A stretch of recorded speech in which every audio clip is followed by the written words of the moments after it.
Watch this video before you buy a brand new home. I'm going to be talking about the pros and cons of new construction.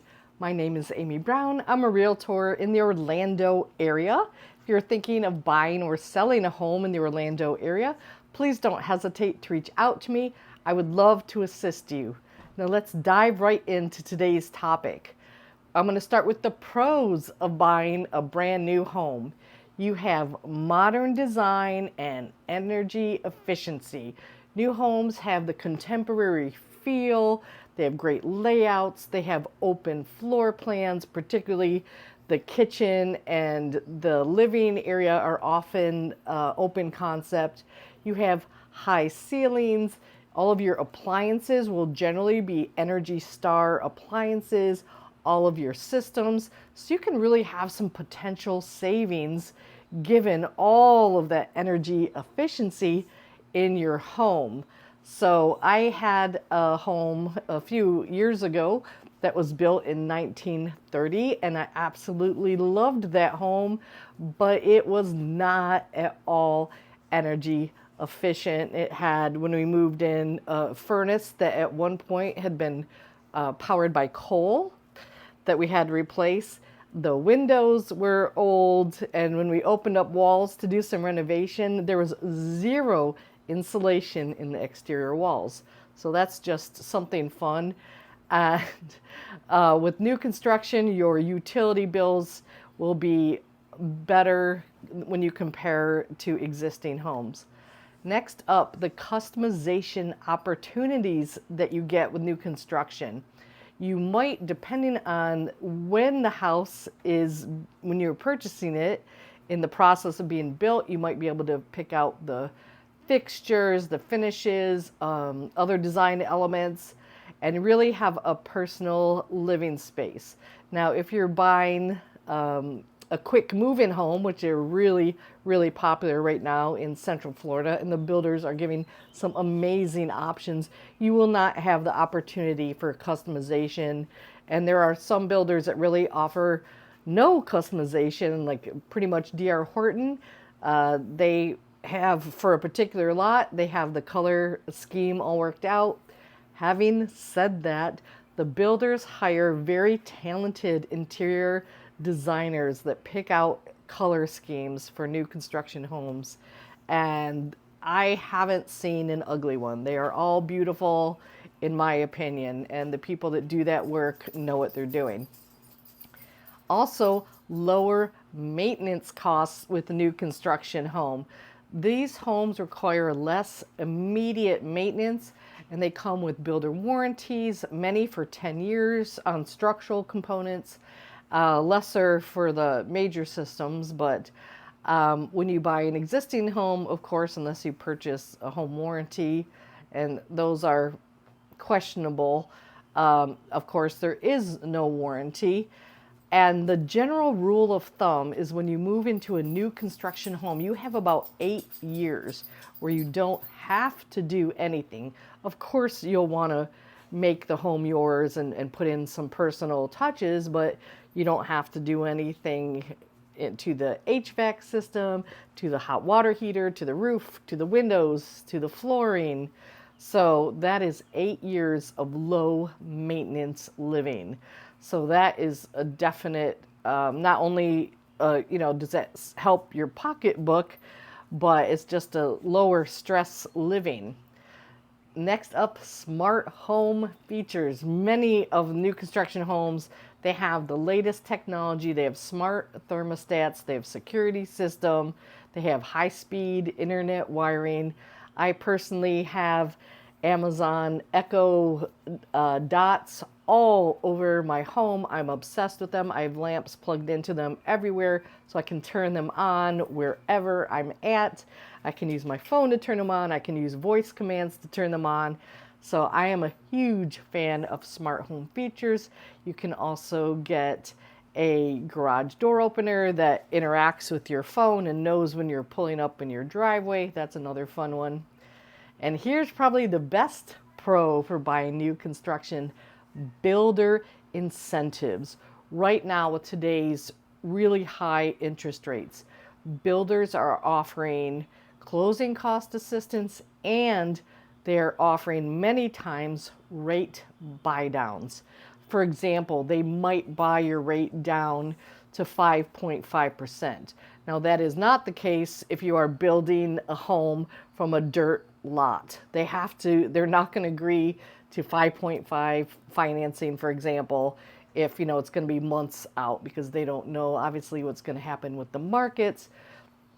They can also offer appliance packages, design upgrades to attract buyers. But right now, particularly with quick move-in new construction, it's a great time to get some amazing incentives that were not available several years ago. Now let's talk about the cons of new construction, because there are some cons. First up, higher initial costs. New construction can be more expensive upfront compared to existing homes, especially when you factor in the upgrades and customization options. For example,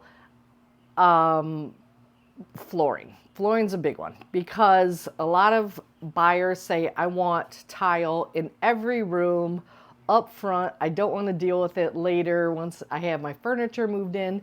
So that is, of course, a big upfront cost. Many, many thousands and thousands of dollars to do something like that. So that is one example. Some of the gourmet kitchen upgrades that people choose, you're doing it all at one time. So just again, that just depends on what you're choosing to build. Potential for construction delays. There can be unforeseen circumstances like weather or supply chain disruptions that can delay the completion of your home and affect your move-in date. That was really a factor several years ago with the pandemic. For example, appliances were almost impossible to get in on time, and windows, there was a shortage nationwide in windows. So luckily, I'm going to knock on something here. We have not seen that kind of supply chain disruption lately, but in Central Florida, anywhere in Florida, there's always a chance of really severe weather that could impact an entire new community. So that is certainly an issue. Next up, incomplete neighborhood infrastructure. New developments, and as developers go, they have to go further and further and further out seeking land, because all the land in the Orlando area has been bought up, so they have to go further and further into the outskirts. So you might not have a lot of schools or shopping centers or public transportation, and that can be really inconvenient for several years. There's a neighborhood in Lake Alfred, Florida, that I think has some great values on new construction, but there is really nothing in that area as far as, shopping and dining. Do I think it will come there? Absolutely, but you're going to live there for probably a good 5 to 7 years before you see much of a change. So that's going to be inconvenient during that time. But on the flip side, you're probably getting a better price because you don't have those conveniences yet, so it is less appealing. Next up, limited negotiation room. Builders often have a set pricing structure, leaving very little room for negotiations compared to private sellers of existing homes. Builders are not emotional. The builder sales rep takes your offer, they send it up the management chain to someone probably in Cleveland, and they look at their spreadsheet and say yes or no whether that matches their spreadsheet. There is zero emotion. And so right now in the market, there is some room for negotiation, but it depends on the neighborhood, and it varies even in a city. Neighborhood by neighborhood, you'll see variations in what the builders are willing to do as far as negotiation. If they know they have a lot of demand for that particular neighborhood, there is zero negotiation. There are possibly hidden additional costs, and this is happening more and more. Items that used to be just a given, like landscaping, window treatments, blinds, certain appliances, that is no longer something you can take for granted as being included in the base price. More and more builders are not including the refrigerator. That one drives me crazy. And also, they are generally speaking not including the washer and dryer. And also, just recently, they're not including the garage door opener. They're having the garage ceiling wired for a garage door opener, but they're not including the actual opener, period, at any price. They're just not doing it.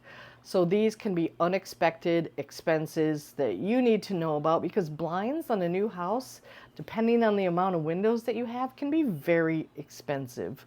So these are all things to think about before making your offer, and making sure that you have the funds that you need in the bank, that once you move into the house, you can use those existing funds to make these changes, to get the refrigerator, to get the washer and dryer, etc. Thanks for watching.